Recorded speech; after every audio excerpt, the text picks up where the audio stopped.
suatu kesyukuran bagi saya, suatu kehormatan bagi saya mendapatkan kepercayaan ini, karena hari ini saya bisa melihat yang namanya kuburan Muslim terbesar di Indonesia.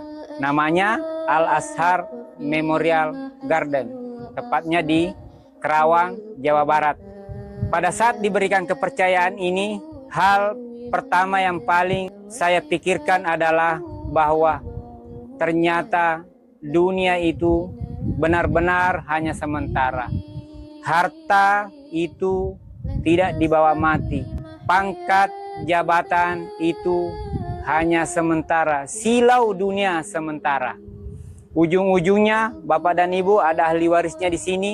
Ya tidaklah kita bisa bilang kini adalah tempat kita ini ya hanya seukuran seperti ini. Tempat kita hanya seukuran seperti ini. Beliau orangnya sudah mantan pejabat, kaya raya, tempatnya seperti ini.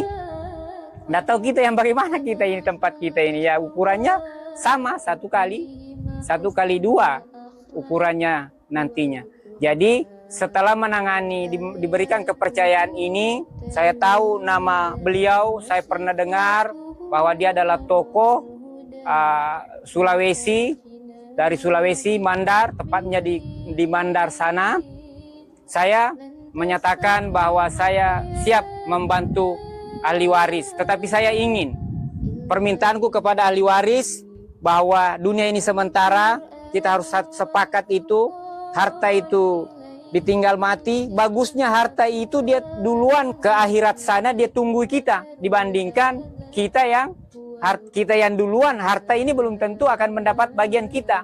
Sehingga saya sampaikan kepada beliau-beliau ahli waris bahwa saya bersedia menangani kasus ini dengan catatan, dengan satu syarat, bukan soal bayaran, bukan soal honor, tetapi saya ingin bahwa harta warisan, hak-hak ibu, bapak kita perjuangkan sebagai ahli waris yang sah.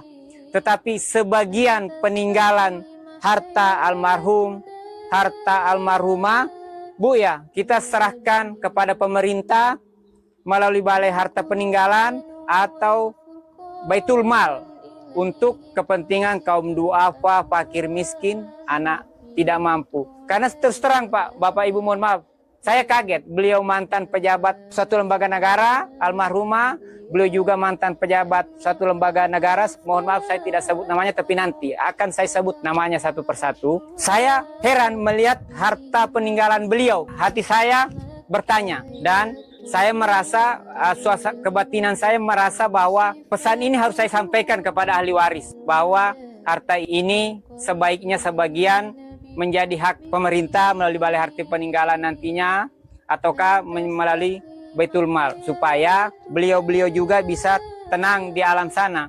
Karena jangan kita menganggap kuburan Mas, lihat, kuburan luas, seindah ini, secantik ini, penghuninya ini tenang. Nah, jangan harap, belum. Pemahaman agama saya tidak menjamin kuburan seindah, sebesar ini, sebagus ini yang almarhumah tenang. Saya yakin dan pasti bahwa di sana beliau-beliau ini tidak tenang karena ada masalah mengenai harta peninggalannya. Yang membuat tidak tenang itu karena nilainya terlalu besar.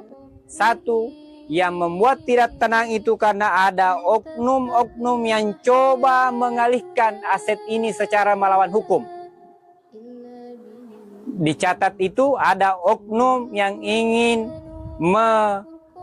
mengalihkan aset ini secara melawan hukum, sehingga kami bermaksud, klien kami melalui pengacaranya akan menyampaikan kepada Bapak Presiden Prabowo bahwa peninggalan dua mantan pejabat ini, almarhum dan almarhumah, kami bersedia menyerahkan kepada negara.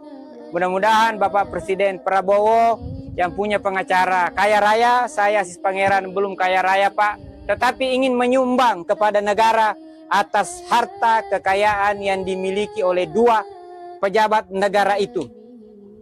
Naluri hukum saya sebagai seorang pengacara tertantang melihat harta kekayaan, aset sebanyak ini, dan berpikir dan menyampaikan kepada ahli waris bahwa kita berjuang kita selesaikan ini perkara, tetapi bagaimana sebagian harta peninggalan almarhum dan almarhumah itu kita serahkan kepada pemerintah dan biarkan pemerintah yang mengelolanya untuk kepentingan bangsa dan negara. Seperti itu.